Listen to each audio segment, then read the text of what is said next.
Yesterday morning, Save Ed for All founding member Lisa Diaz went on GMB to talk about the fact her local authority are pursuing her with threats of fines if she does not return her children to school after she withdrew them over COVID concerns 20 months ago. Lisa is herself CEV, clinically extremely vulnerable, and people do not stop being vulnerable just because the government decides not to bother with them anymore.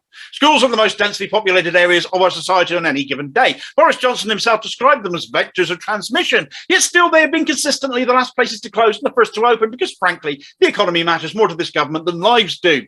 Safe Ed for all the parents involved, Lisa herself, has said they want their kids in school, but they want them there in safety, something surely we could all agree on. Yet the Tories have refused to fit ventilation, air filters, take any mitigation measures during holiday time to ensure our children can go back to school whilst also minimising COVID spread.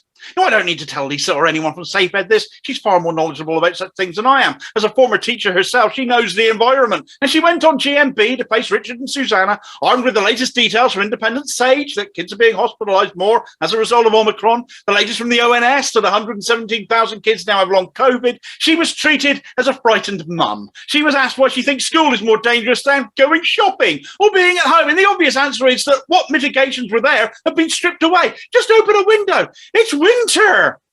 They wheeled Hillary Jones out. He didn't recognise her numbers, but Lisa told you where they came from. Indy Sage and the ONS. He quibbled about not having the latest data. Well, that's the last lot that was published, mate. Whoever they're from, and regardless of how long ago that was. If it's ages, perhaps like Lisa has, look for something more up to date. What stellar journalism. He implied she was keeping her kids prisoner by not sending them to school, which is just misogynistic stupidity. Schools are the biggest sources of transmission because they have the most people in them. Do the maths. Since then, the scum, fail, standard, and others have attacked her, undermined her argument. And to what end?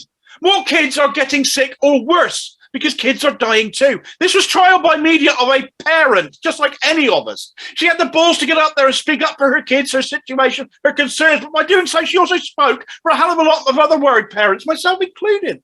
And if all you can do is troll and abuse over that, you're vermin, frankly, and probably don't have kids yourself.